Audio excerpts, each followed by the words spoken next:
This is Undertale in extremis.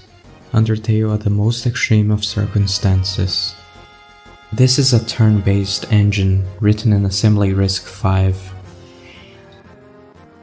The goal of this project is to put different AI strategies to battle against each other to see which one actually wins.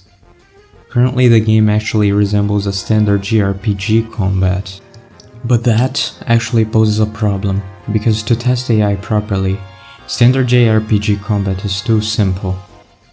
So I've taken an interest in World of Warcraft mechanics because they may allow us to add distinct classes like warriors who might build rage, or mages who might have to manage mana pools. Right now the AI can choose to attack, defend, and each attack or defense rolls a 120 dice, meaning the attack can fail or have a critic effect.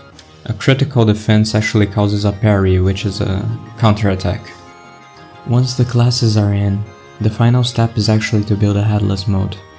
Once we turn down UI and animations, we can run thousands of simulations per second, which can allow us to figure out whether a strategy is more effective than choosing randomly, or whether a strategy is better than another.